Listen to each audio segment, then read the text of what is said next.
And hello, Shock fans, your beloved Soldier of the Inverted Cross, Rip the Full-Blown Freak Show. Back for a special video. This was requested by one of my subscribers. When I did my Gen 2 Makuta video, the updated one, the recent one, I used a song in it that I didn't get in trouble for the copyright or anything, but it wasn't allowed to be viewed in certain countries.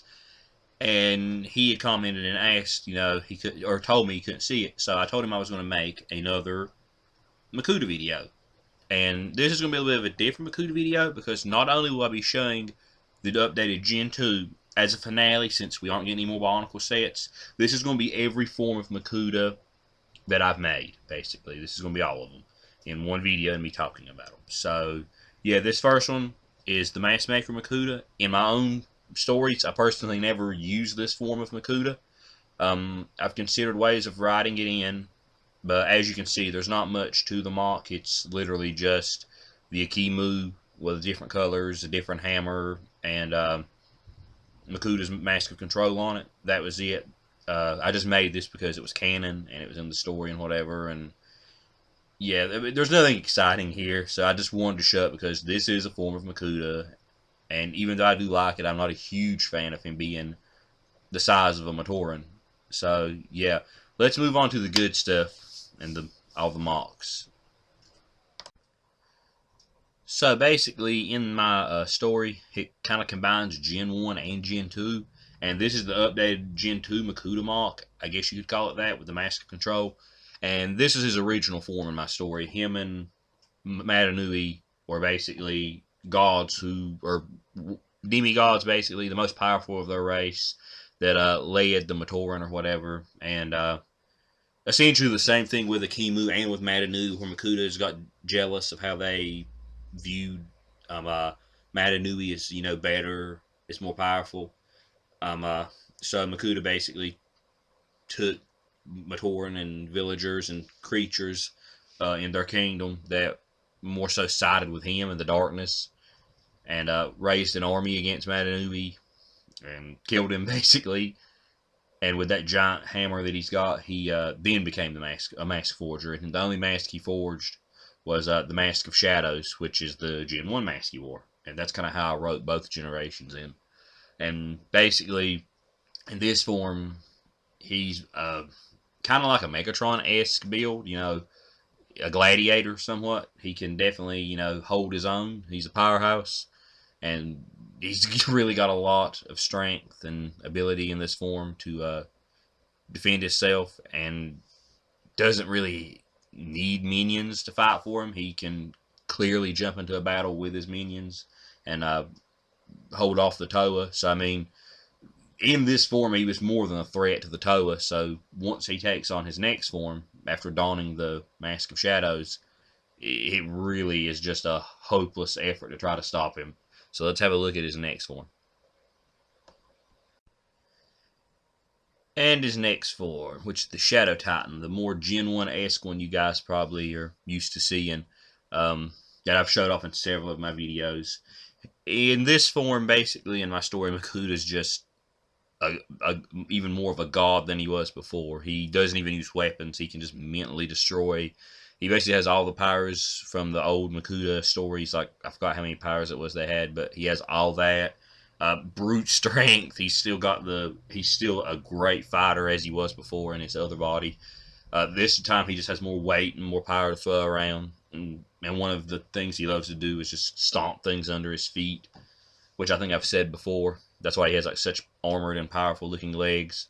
In his hands, he just loves to tear things off instead of use weapons. Now he can finally, enhance his own abilities using his shadow powers and basically just stomp armies. I mean, it really takes someone like Takanuva to even hope to stop him now. Even in my stories, he's always a major threat when he's in this form, and the Toa never easily beat him. He's just, he towers over them, and he really lives up to, his power, or, name of the God of Shadows. He really is in control of the element now.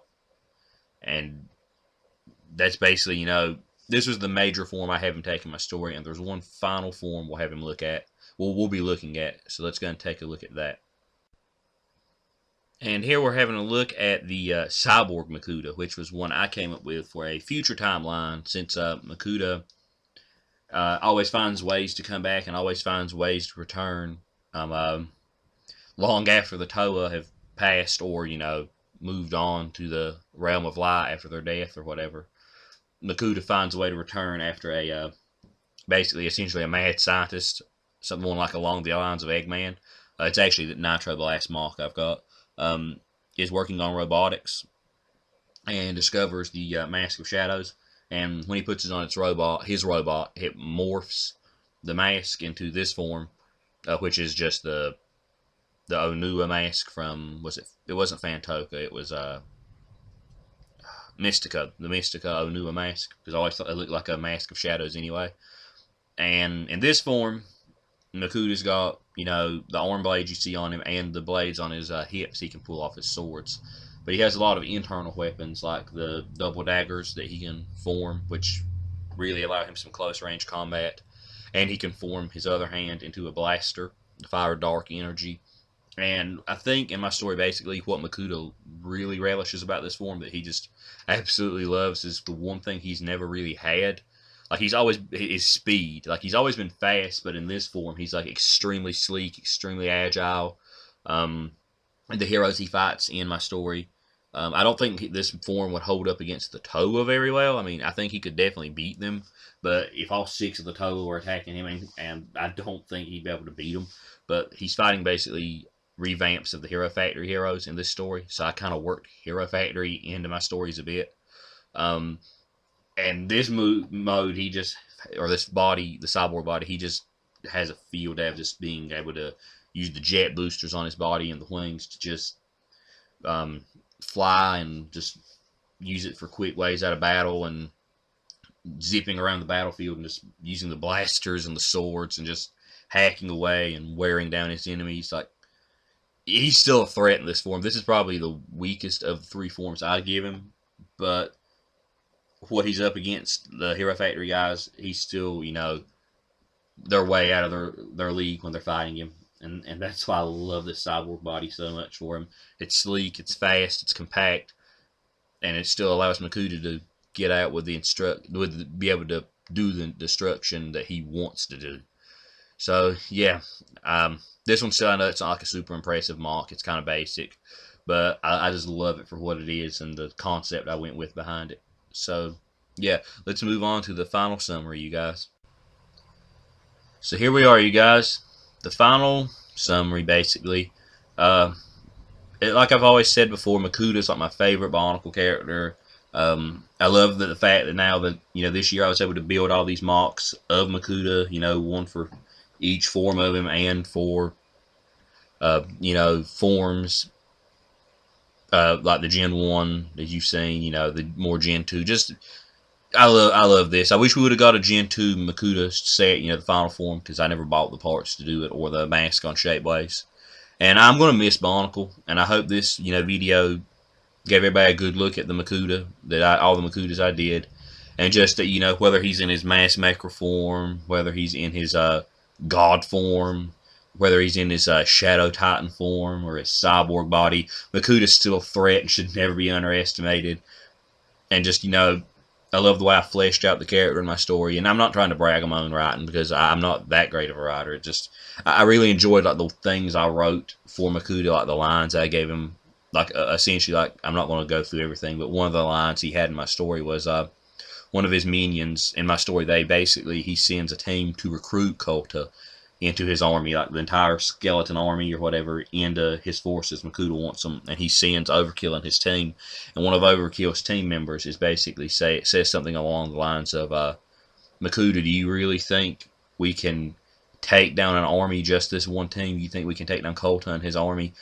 And just Makuta laughs and responds, what would be an easier task, taking down an army or taking down the god who stands before you? And they basically leave to go on this mission that he sends them on, because they're intimidated that much by him, that he's that strong, that he's stronger than all of Kolta's army, and he just wants to test their loyalty to see if they'll do it.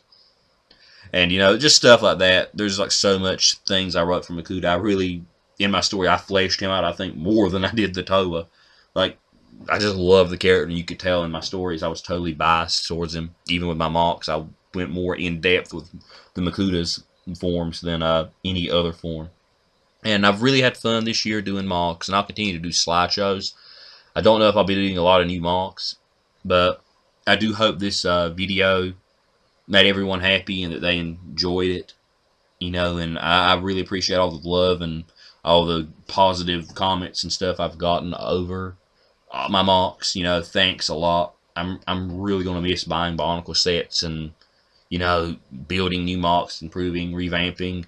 And maybe at some point, like I've said many times, I've said I might put my story on here. Maybe I will. Hopefully I'll get time and I can do that. But if not, I really hope everybody enjoys what I've done. And thank you so much.